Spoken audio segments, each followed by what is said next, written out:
కంటికి smart care మీ లుక్కి perfect pair mister opticals your style our vision. ప్రస్తుతం మనతో పాటు ఉన్నారు. చాలా స్పెషల్ గెస్ట్ అని చెప్పుకోవచ్చు అనమాట.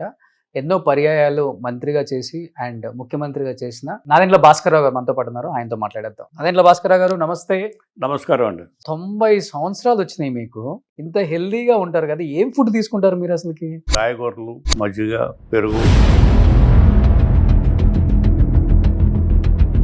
ఏమనిపిస్తుంది ప్రస్తుత రాజకీయాలు చూస్తున్నప్పుడు? ఏపీ కానీ తెలంగాణ కానీ చాలా అగాధంగా కనపడుతుంది.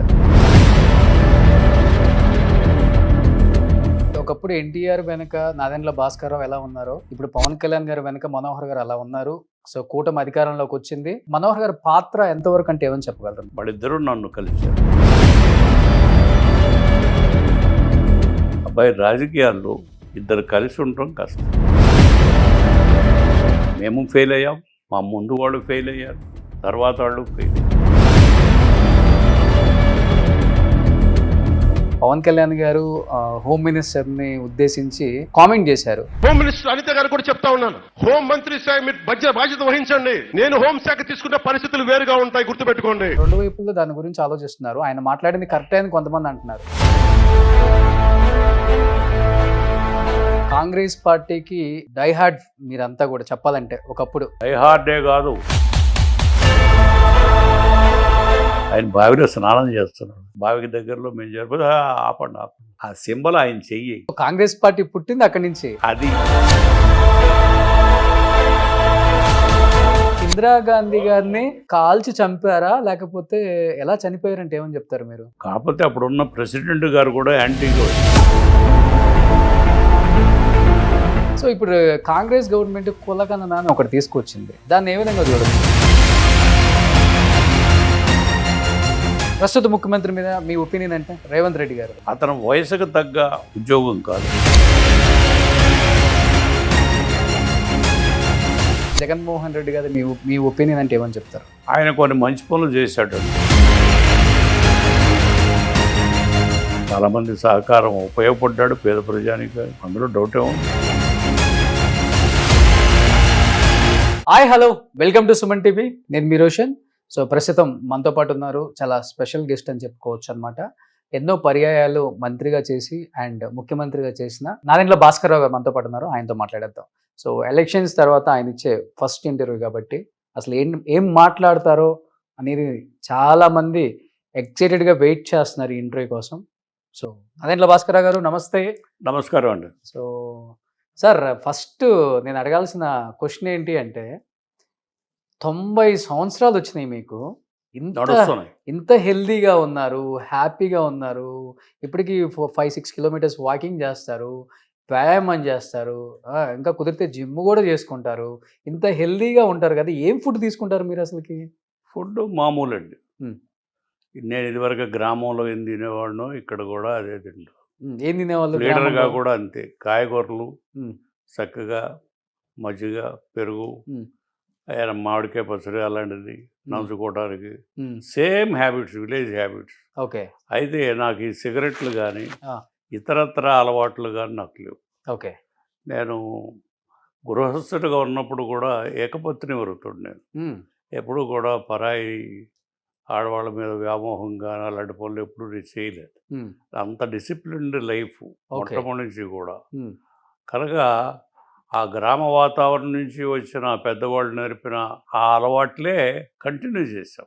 ఇక్కడ నేను 53లో వచ్చాను ఒకసారి, అంటే ఆంధ్రప్రదేశ్ కాకముందు. 55 నుంచి 57 ఇక్కడ BA చదివాను నేను హైదరాబాద్. చదివి అప్పటికి 57కి మనకి ఇది వచ్చింది, ఏది ఆంధ్ర తెలంగాణ కలిసిపోయింది. తర్వాత నేను హైకోర్టులో ప్లీడర్ చేశాను. నేను ఇక్కడ ఉస్మానియాలోనే చదువుకున్నాను, ఉస్మానియాలోనే నా ప్లీడర్గా కూడా ట్రైనింగు. తర్వాత శుభ్రంగా హైకోర్టులో ప్రాక్టీస్. ఓకే. మా మామగారు కూడా బ్యారిస్టర్, డాక్టర్ వాసిరెడ్డి వెంకయ్య చౌదరి. అయితే ఆయన దగ్గర నేను ప్రాక్టీస్ చేయలే. నేను నేర్చుకుంది నరసరాజు గారు అని అడ్వకేట్ జనరల్ ఉండేవాడు, ఆయన దగ్గర పెట్టాను. నన్ను ఆయన దగ్గర నేర్చుకున్నాక నా అంతా నేనే ప్రొఫెషన్ స్టార్ట్ చేసినా నాకు ఈ ప్రొఫెషన్ మీద పెద్ద ఏంటో చిన్నప్పుడు పెద్ద ఇంట్రెస్ట్ లేదు. దాంతో ఉద్యోగం కోసం వెంపర్లాడుతూ నా మిత్రులతో కొంత సహకారం తీసుకుని ఢిల్లీలో అక్కడ ప్రయత్నం చేసి ఆ ఢిల్లీ వెళ్ళినప్పుడు చాలామంది పెద్ద పెద్దవాళ్ళతో పరిచయం అయింది, పెద్దవాళ్ళందరితో. అది కొంత యూత్ కాంగ్రెస్ అని ఒకటి కొంత ఇవన్నీ యాడ్ చేసి అప్పుడు నేను వెళ్ళినప్పుడు 64లో నెహ్రూ గారు చనిపోయాడు. చనిపోతే నా మిత్రుడు ఒకడు కృష్ణమేనకి బాగా ఫ్రెండ్, కృష్ణమేన బ్రతికే ఉన్నాడు అప్పుడు. కృష్ణమేన ఆయన చనిపోయాడు, నెహ్రూ ఇప్పుడే తెల్లారే అని చెప్తే మేమంతా వెళ్ళాం అక్కడ. అట్లా అక్కడ కృపలాని గారు మేము కొద్ది మందే ఉన్నారు అప్పుడు. ఆ రోజుల్లో పెద్ద జనం వచ్చేవాళ్ళు కాదు, ఎందుకంటే ఇవన్నీ లేవు అప్పుడు, జనానికి తొందరగా తెలియదు. ఓకే. మేము అక్కడ 10 దాకా ఉన్నాం, ఎవరు పెద్ద రాలా. ఎప్పుడో ఇక అప్పుడు రేడియోలో చెప్పేవాళ్ళు, చెప్తే చేసేవాడు సాయంత్రం ఎప్పుడు వచ్చి. అంటే ఇప్పుడు రాజకీయాల్లోకి రాకముందు ఓకే సార్, అంటే మీరు హెల్దీగా ఉన్నారు, మంచి రాజకీయాలు ఫుడ్ తీసుకుంటున్నారు. చెప్తా బట్ రాజకీయాల్లోకి వచ్చిన తర్వాత ఆ టెన్షన్సే వేరు కదా. అప్పుడు కూడా టెన్షన్స్ ఉన్నా ఏం చేసా నా ఫుడ్ హ్యాబిట్స్ మారాయి కాదు. ఈ మామూలుగా బాడీ హ్యాబిట్స్ కూడా నేను ఎప్పుడు మార్చుకో. మెంటల్ టెన్షన్ ఉంటుంది, ఉంటుంది, బాగా ఉండింది, అందులో డౌటే లేదు. ఎన్ని అవస్థలు పెట్టారు, స్ట్రెస్, ఎమ్మెల్యేలు ఎత్తుకుపోవటం, నానా బాధపడ్డానుగా. అయినా పెద్ద పట్టించుకునేవాడు కాదు, నిద్రపోయేవాడు, అందులో కొట్టుకుపోయేది. ఓకే. నిద్రపోయేవాడు. షుగర్ బీపీ రెండు ఉండవు మీకు? షుగర్ అంటే అప్పుడు లేదు, కానీ ఇప్పుడు ఏజ్ కదా వస్తే షుగర్ వచ్చింది కొంచెం. ఓకే. ఇప్పుడు మీకు 90 సంవత్సరాలు కదా నాదెండ్ల భాస్కరరావు గారు. వాకింగ్ ఎన్ని కిలోమీటర్స్ చేస్తారు డైలీ? 4 కిలోమీటర్లు డైలీ. ఓకే. నాన్ స్టాప్ గా? Non stop. అంటే అక్కడ తోటలో అక్కడక్కడ డాములు ఉంటాయి, ఎప్పుడైనా కావాలంటే ఆగి మంచినీళ్ళు తాగటం, కబుర్లు చెప్పుకోవటం, వాళ్ళు కలుస్తారు కదా, కూర్చుంటాం. ఓకే. అందరూ మీ ఫస్ట్ కలవగానే మీ హెల్త్ సీక్రెట్ అడుగుతారు కదా? అదే సహజం. They are happy in a way, friends అంతాను. ఏజ్లో కూడా ఆయన అట్టు నడుస్తున్నాడు అది ఇది అనుకుంటూ ఉంటారు. ఓకే. ఇదే మామూలు. నడవటం కూడా చాలా ఫాస్ట్గా నడుస్తారు. అవును. కనుక అది హ్యాబిట్స్ వల్ల వచ్చింది. నేనేమి బాడీ వరకు నేను ఎప్పుడు పిచ్చి పనులు ఎప్పుడు చేయలేదు. ఈ మధ్య ఒక పేషెంట్ చూశాను, ఆ శిష్యుడు, ఎన్ని జబ్బులో చెప్పడానికి లేదు. ఆడి దుంపదే కదా, ఈ దుంపదే కదా, ఏందిరా ఇది, ఈ జబ్బులు ఏంటిరా, నడుము పోయింది, ఇది పోయింది, హార్ట్ పోయింది, ఇంకేయో పోని డాక్టర్ని అడిగితే కష్టం సార్, మల్టిపుల్ అన్నారు. ఏమిటి 7 ఎంగేజ్ కదా అంటే, అంతే చెప్పలేమన్నాడు. మల్టిపుల్ అన్నాడు. అంతే 1 డే 2 డేస్ ఉన్నాడు, పోయాడు. నాన్ వెజ్ తింటారా మీరు? నాన్ వెజ్ చాలా తక్కువ, నెలకు 1 సారో 2 సార్లు అంతే. అది కూడా నాకు ఇష్టతగా తిన్నాం, తెప్పిస్తారు. ఎక్కువ ఆకుకూరలు తింటారు? అన్ని కూరగాయలే నాకు పెడతారు, అదే ఇష్టం నాకు. సూపర్. అంత ఫుడ్ మంచి హ్యాబిట్స్ ఉండబట్టి మీకు 90 years వచ్చినా కానీ ఇప్పటికి యంగ్గా కూరగాయలు ఫ్రిడ్జ్ లో నుంచి తీసిన యాపిల్ పండు లాగా ఉంటారు. సాంబారు ఇవి మామూలు, పెరుగు, మంచి మామిడికాయ పచ్చడి, ఆ పప్పు, అయ్యా ఆ ఊళ్ళల్లో తిన్నాయే నాకు అలవాటు. అయ్యంటే చాలా ఇష్టం. గోంగూర పచ్చడి, మామిడికాయ పచ్చడి అలాంటి. సో మీ జీన్స్ ఎవరికి వచ్చింది? మీ పిల్లలకి, మనోహర్ గారికా అంటే అబ్బాయికా? వాళ్ళ పిల్లలు ఇక్కడ సిటీలో ఇక్కడే పుట్టారు, హైదరాబాద్. వాళ్ళ జీవితం, వాళ్ళ పుట్టినప్పుడు ఎంతో ఖర్చో తెలుసా? 100 రూపాయలు. ఇప్పుడు పుట్టుక ఎంత తెలుసా? 1,00,000 మినిమం. డెలివరీకి 1,00,000. అప్పుడు 100 రూపాయలు చేసి జనానా హాస్పిటల్, ఈ హాస్పిటల్స్ ఏమి లేవు అప్పుడు. జనానా హాస్పిటల్ అని హైకోర్టు పక్కన ఉండేది. 100 రూపాయలు అన్నీ, మేము వెళ్ళటానికి రావటానికి అన్ని ఖర్చులతోనూ అట్లా. అంత చీప్ లైఫ్, హాయిగా ఉండేది హైదరాబాద్. బస్కా కిరాయి దేవు సాబ్, రిక్షా వాడిపో, బస్సులో వెళ్దా, అది కూడా హాలీ కల్దార్ అని ఉండేది. హాలీ అంటే ముస్లిం రూపాయలు, కల్దార్ అంటే మన ఇంగ్లీష్ రూపాయలు. కల్దార్ ఏమని అడిగేవాడు పాపం. అలా ఆ రోజులు వేరు. ఒక్క కారు లేదు ఇప్పుడు, నైజాం కార్లు తప్ప నేను ఎప్పుడు చూడలేదు. నైజాం కార్లు తప్ప హైదరాబాద్లో ఇంకేమీ లేవు. మీరు కొన్న ఫస్ట్ కార్ ఏంటి? నేను లీడర్గా ఒకరోజు 35 రిట్ పిటిషన్స్ వేశాను. ఆ రిట్ పిటిషన్స్ వచ్చిన డబ్బుతో సుందరం మోటార్స్ పంపి కార్ తెప్పించాను. ఫస్ట్ కార్ అది సో రాజకీయాల్లోకి వచ్చిన తర్వాత రాజకీయాలు వచ్చిన కార్లు చెత్త అంతా గవర్నమెంట్ మారిని నా మారి నేను మారిని. ఓకే. బట్ ప్లేడర్గా ఫస్ట్ అది 35 రిపిటిషన్ చేశాను. ఓకే. పిచ్చి డబ్బు కార్ తెప్పించాను. అంటే మీరు ఆ, ఎంత ఎత్తు ఎదిగినప్పటికి కూడా ఎప్పుడు కూడా ప్రొఫైల్ అనేది లో ప్రొఫైల్ మెయింటైన్ చేశారు. ఆ హడావుడి అబ్బే ఉమ్, అబ్బే ఏం లేదు ఎప్పుడు లేదు. ఎప్పుడు. సూపర్.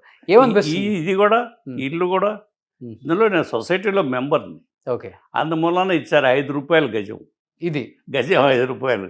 ఉమ్, అది కొనుక్కొని కట్టుకున్నాను. ప్లేడర్గా కట్టింది. ఓకే. డాక్టర్ గారు నాకు అప్పుడు పర్మిషన్ ఇచ్చారు. నేను మినిస్టర్ కూడా మినిస్టర్ ఎక్కి అయ్యాను.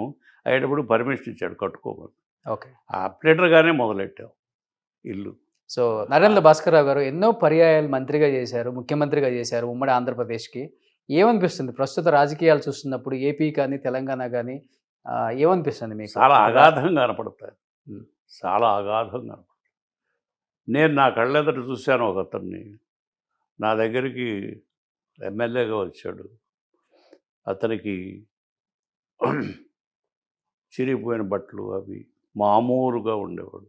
డబ్బు లేదు.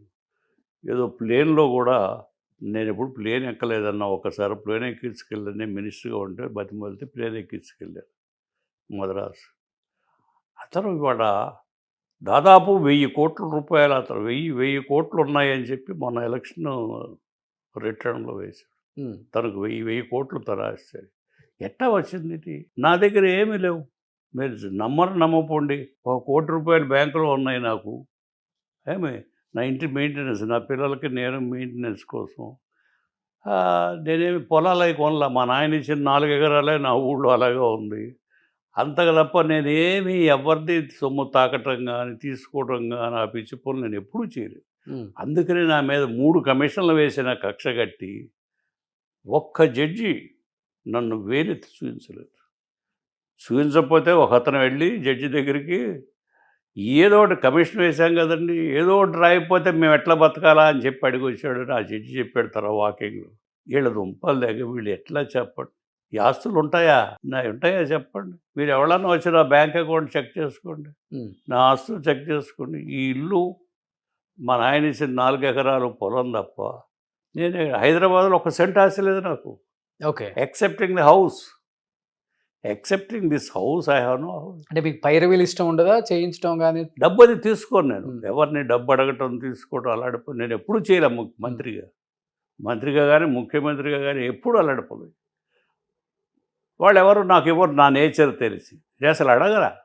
ఎప్పుడు ఒక్క మనిషిని చెప్పండి నేను డబ్బు ఇచ్చాను భాస్కర్రావు గారికి, డబ్బు ఇచ్చి పని చేసుకొచ్చానని చెప్పండి. ఎంతసేపటికి మాకేంటంటే వెంపర్లాడుతూ ఎంతమంది వస్తారు, ఎంతమందికి పని చేసి పెడతాం, ఎంతవరకు ఉపయోగపడతాం, అది తప్ప ఇలాంటి ఈ పిచ్చి వేషాలు డబ్బు చేసుకోవడం, ఆస్తులు పెంచుకోవడం, ఇలా కార్లు కొనుక్కోవడం, బంగళాలు కొనడం అలాంటివి.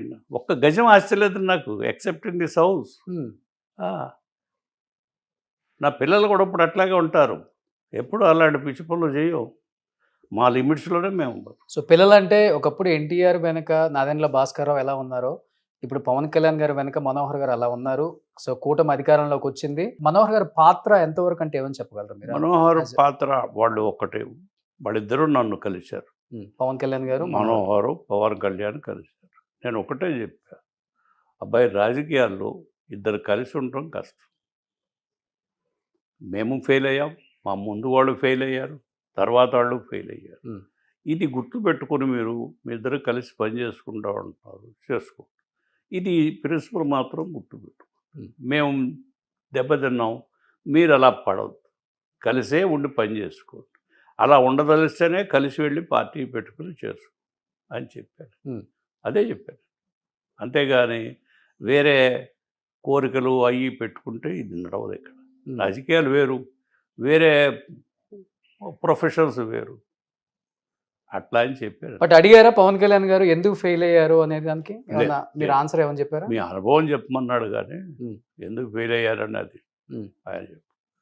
ఫెయిల్ అయింది ఏంటంటే కారణం చెప్తా, నా క్యాలిక్యులేషన్స్ తప్పినాయి. నా అంట 50 మంది మన ఇంట్లో కూర్చుని మీటింగ్ ప్రాంతీయ పార్టీ పెట్టుకోవాలని, దానికి అంతా కథ అంతా తయారు చేశాను. నా వైఫ్కే డిక్టేట్ చేశాను మొత్తం. ఈ ₹2 కిలో బియ్యం కానీ, ఆడపిల్లలకు సమాన హక్కు కానీ ఇవన్నీ నిరాశనయ్యే, అన్నీ నిరాశనయ్యే. ఉమ్, అయితే దీనికి ఆ వచ్చిన వ్యక్తి ఇది అర్థం కాక ఆ స్వార్థం నుంచి ఆయన బయటపడలేక ఆ పిచ్చి పనులు చేసి అట్ట చేసి ఇతరుల మాట విని. ఉమ్, ఒక చిన్న ఎగ్జాంపుల్ చెప్తా.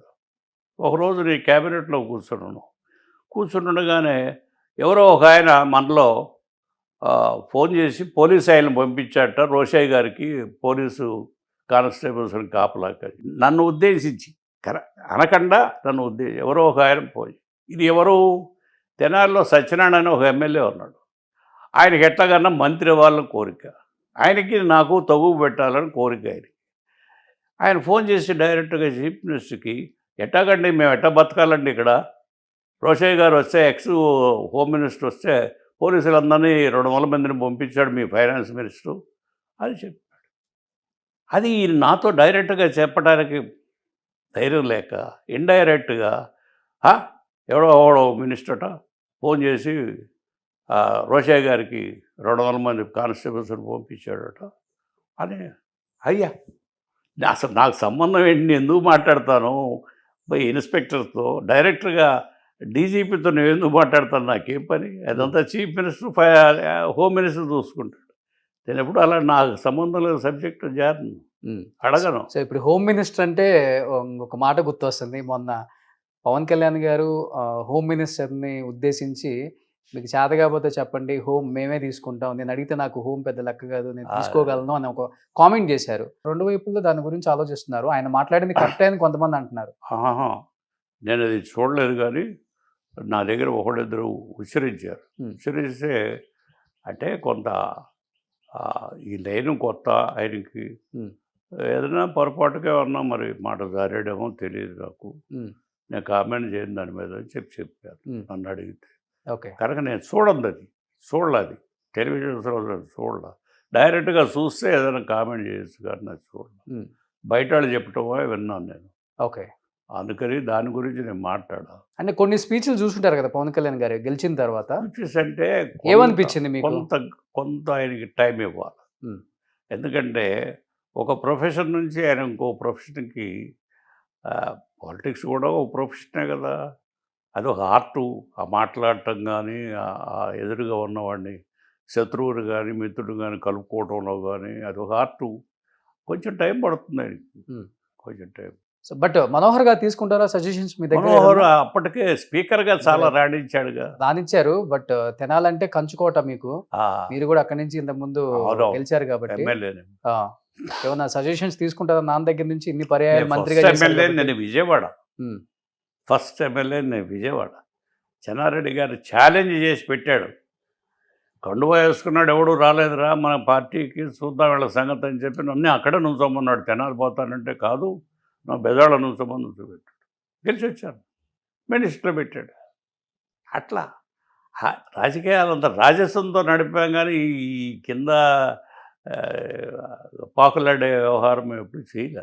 కాంగ్రెస్ పార్టీకి డైహార్డ్ మీరంతా కూడా చెప్పాలంటే, ఒకప్పుడు కాంగ్రెస్ పార్టీని ఇక్కడ డైహార్డే కాదు, నీకు మనవి చేస్తా, చెన్నారెడ్డి గారు, స్వర్గీయ డాక్టర్ రెడ్డి గారు గవర్నర్గా రిజైన్ చేసి వచ్చి నేను లీడర్గా, ఇంకో లీడరు నేను ఆయన చూడటానికి వెళ్ళాను. పెడితే ప్రాంతీయ పార్టీ పెట్టుకున్నావా, నువ్వు కూడా బెజవాడ నుంచి కొంతమంది తీసుకురా అని నాకు చెప్పాడు. డాక్టర్ సాబ్, మాకు ఒక లీడర్ని రోజు 10 మంది పొద్దున పూట సాయంత్రం పూట కలుస్తూ ఉంటారు. ఇప్పుడు అది ఎంత కాదు, బ్రహ్మానంద రెడ్డి గారు ఇందిరాగాంధీని డిస్మిస్ చేసి ఆమె ఆయన్ని పార్టీ ప్రెసిడెంట్ చేస్తే ఆయన డిస్మిస్ చేసి, ఆడవాళ్ళంతా ఇందిరమ్మ ఏమైపోయింది అని ఏడుస్తున్నారు ఓడల్లో. ఇవి నాకు వచ్చే కబుర్లు. మనం ఆమెను ముందు పెట్టి మనం ఎడితే షూర్గా గెలుస్తాం. ఈ ప్రాంతీయ పార్టీ అది ఈ పెద్ద పెద్ద రెడ్లంతా ఆయన కలిశారు. కలిసి అది మళ్ళీ అవి నిన్ను చీఫ్ మినిస్టర్ చేయదు, ఎందుకు ఈ పార్టీ పెట్టొద్దు అని చెప్పి ఆయన పట్టుబట్టారు. కానీ ఆయన నా మాట మీద ఎప్పుడు గురిగా ఉండేవాడు. ఇతను ఏదో యంగ్స్టర్, ఇతను చెప్పింది నిజమవుతాయని నమ్మిక ఒకటి ఏర్పడి అరసు గారు కర్ణాటక చీఫ్ మినిస్టర్ ఎవరో మనిషిని పంపిస్తే నన్ను ఇంకో ఫ్రెండ్ని భోజనాన్ని పిలిచాడు, ఓ ప్రెస్ ఆయన కూడా పిలిచాడు. భోజనంలో కూడా నేను ప్రపోజల్ ఇదే చెప్పాను. డాక్టర్ గారికి ఏమో ప్రాంతీయ పార్టీ పెట్టు కాదు డాక్టర్ సాబ్, నేను అదే మాట మీద ఉన్నా. ఆ అమ్మాయి ఏం చేసింది, అరసుకు ఫోన్ చేసి ఇక్కడ ఎవడో భాస్కర్రావు అని ఉన్నాడు, వాడు ఇట్లా చెప్తున్నాడు, మనం ప్రాంతీయ పార్టీ పెట్టుకుందాం, కర్ణాటక ఆంధ్రకి కలిపి మీరే నన్ను ఇక్కడ పంపారు, ఆయన్నేమో ఆపేసాడు ఇతను, మీరు రండి అని చెప్పిన ఆయన చీఫ్ మినిస్టర్ స్పెషల్ ప్లేనర్స్ గురించి.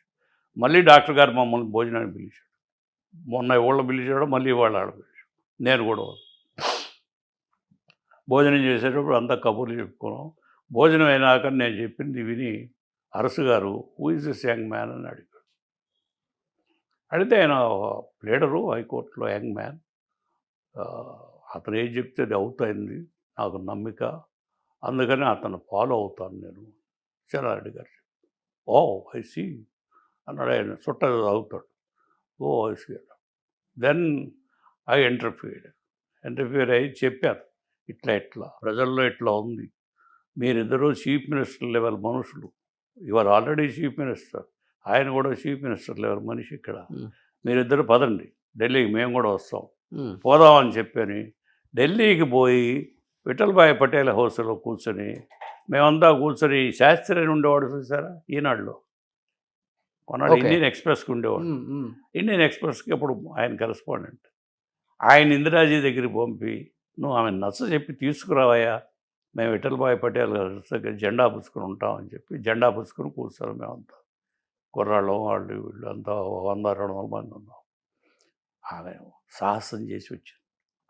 ఎందుకంటే ఆ బ్రాహ్మిన్స్ అంతా నా వెంబటి ఉన్న సలహాదారులంతా ఒలగాలు బయటికి తీయొద్దామని అని మాకు చెప్పారు. ఆమె సాహసం చేసి వచ్చి జెండా లాగింది.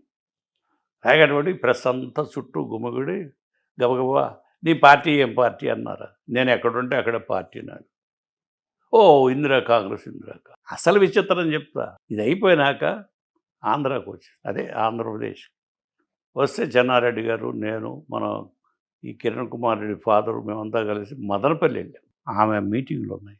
మీటింగ్ అడ్రస్ చేసిన తర్వాత ఇక్కడ స్వామివారు వచ్చారట, పెద్ద స్వామివారు, కంచి ఆయన పెద్ద స్వామి, చాలా దేవుడు కదా ఆయన, వాకింగ్ గాడ్, ఆయన ఈ ప్రాంతాల్లో ఉన్నాడంటే మేము ఆయన దగ్గరికి బయలుదేరి ఆమెను తీసుకు పార్టీ పేరు అది అడుగుదాము, ఏం సింబల్ అడుగుదాము అని చెప్పాను. పోయాము.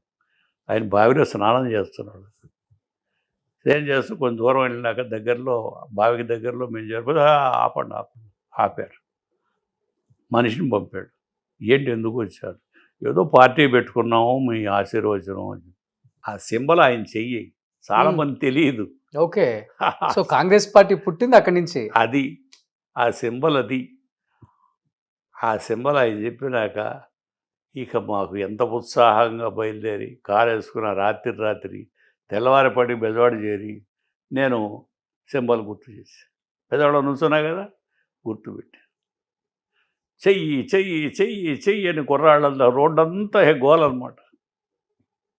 అలా వచ్చి తీసుకొచ్చాం ఆ పార్టీని, ఆమెను మళ్ళీ పదవికి ఎక్కించాం. ఓకే, అట్టే బెజవాడలో బెజవాడ ఏలూరులో బయలుదేరాం.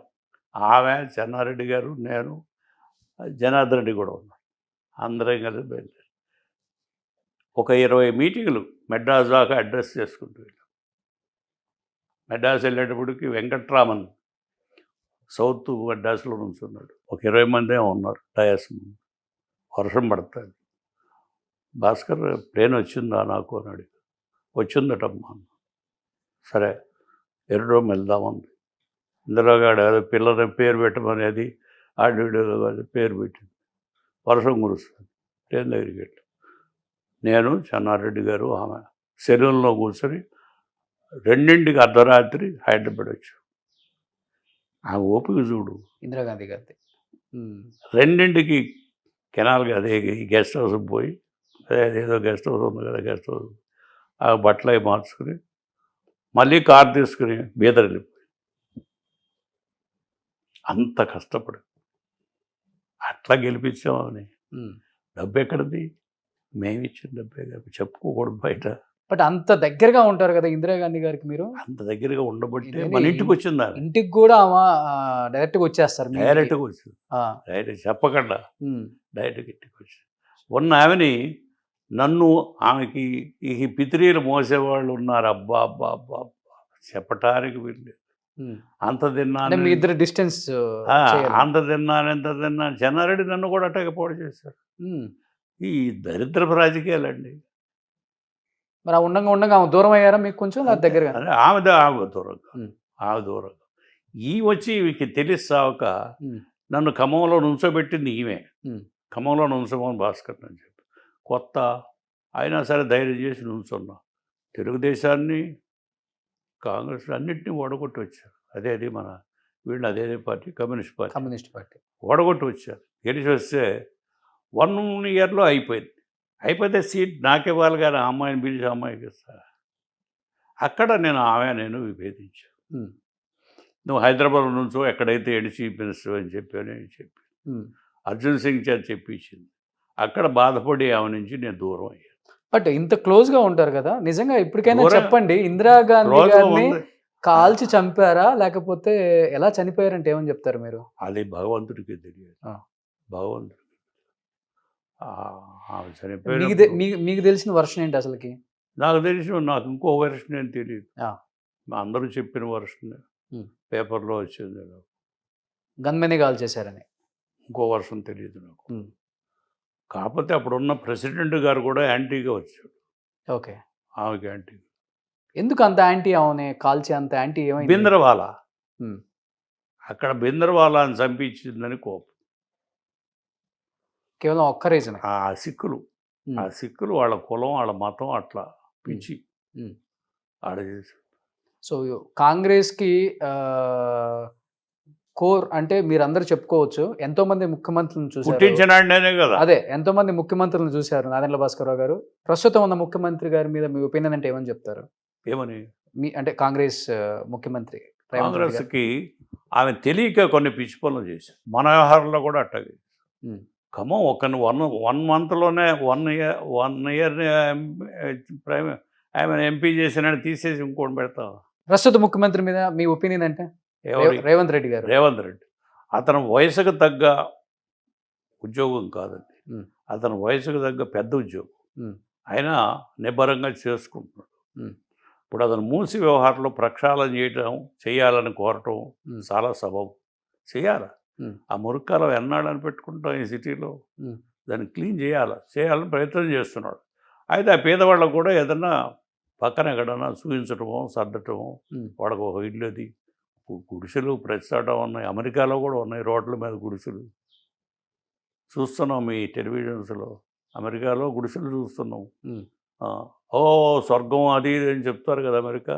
రోడ్ల మీద గుడిసెలు ఉన్నాయి వాళ్ళకి ఇల్లు లేక. అలాగే మూసీ చుట్టూ కూడా పేదవాళ్ళ పాపం ఇక్కడ ఏదో ఎవరో 10 రూపాయలు ఇస్తారని కష్టపడదామని చెప్పి ఇక్కడ సిటీకి వస్తారు. వాళ్ళు నిలవడానికి నీడ ఉండదు, అక్కడెక్కడో పక్కన వేసుకుంటారు గుడిసె. అది పీకేస్తే వాళ్ళ లబోదీపమని ఏడుస్తారు. సహజం అది. వాళ్ళకి ఏదైనా ఆల్టర్నేటివ్గా చూపించి తీయాలి. ఆ మూసీ మాత్రం బాగు చేయాలి. అతను కరెక్ట్ అయ్యి సపోర్టివ్. ఓకే, బాగా చేస్తున్నాడు. బాగా. సో హైడ్రా మీద మీ ఒపీనియన్ ఏంటి? హైడ్రా అది నేను స్టడీ చేయలేదు. నేను కూల్చివేతల మీద, సిటీలో ఉన్న అక్రమ కూల్చివేతల మీద నేను స్టడీ చేయలేదు అసలు. అదేంటి, ఎందుకు పెట్టారో, ఎందుకు వచ్చిందో, ఎక్కడి నుంచి వచ్చిందో, పేరే నాకు కొత్తగా ఉంది.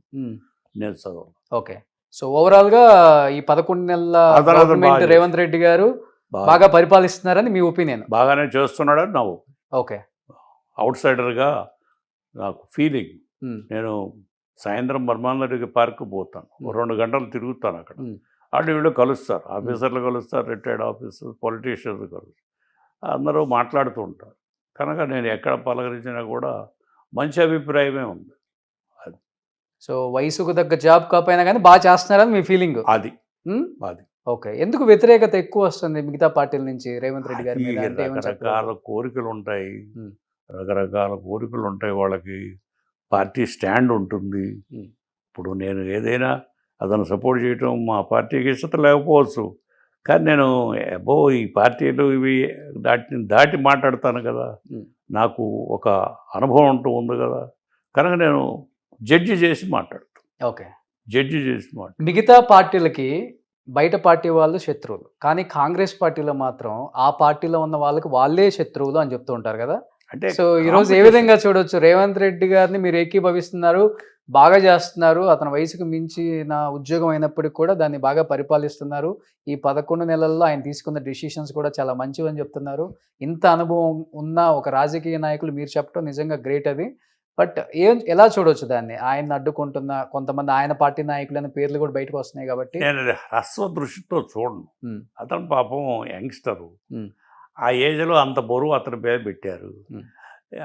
కొలీగ్స్ అక్కడ తగులాడుకున్నట్టు పిచ్చి మాటలు మాట్లాడినట్టు నాకెక్కడ కనపడలా.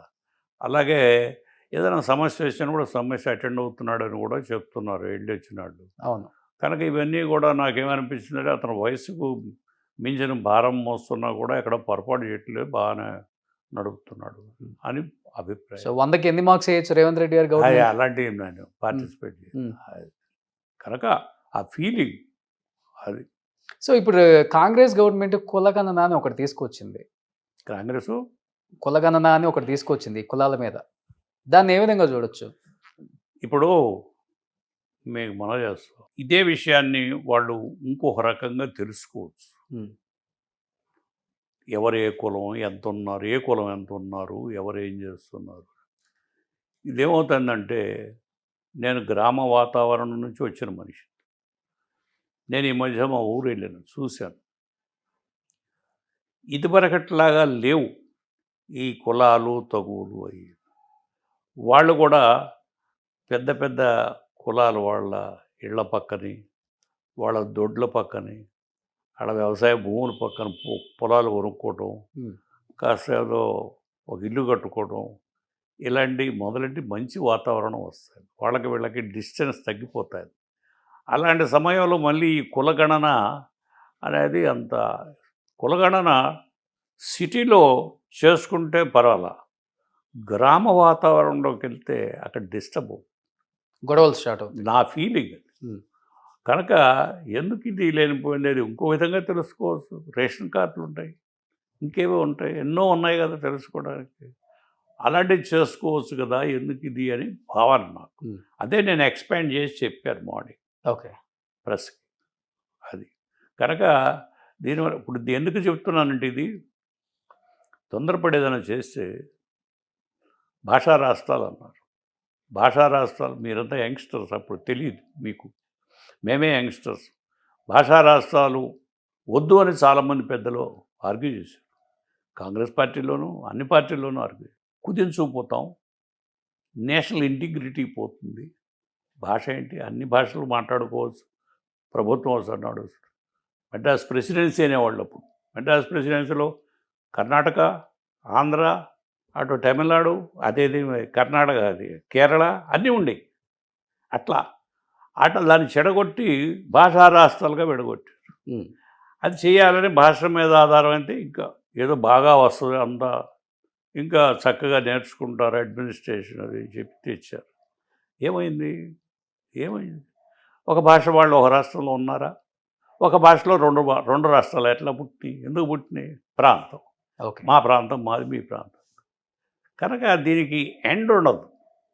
ఈ కులగణన కూడా అంతే అని నా feeling. Um, to add to that కోర్టులు ఏం చేసినాయి అంటే 50% రిజర్వేషన్స్, మిగిలిన 50% general quota. Um, you can't touch it. Other క్యాస్టులు తెలియగల పిల్లలు వస్తారు వాళ్ళు. కనుక ఈ 50% దాటి ఎక్కడ నువ్వు ఇవ్వటానికి వీలు లేదు కదా. నువ్వు ఎందుకు ఈ గణన మరి? నీకు గుణాలలో రేపు ఎక్కువ మంది వస్తారు, ఏం చేయగలవు నువ్వు? నువ్వేం పెంచగలవా? 50 దాటి పెంచలేవు కదా. కోర్టులన్నీ కామెంట్ చేసి లేదా జడ్జిమెంట్స్ అన్నీ ఇచ్చారే కదా. దేనికోసం చేస్తున్నావు? కనుక కులాన్ని తెలుసుకోవాలనుకుంటే నీకు వేరే మార్గాలు ఉన్నాయి.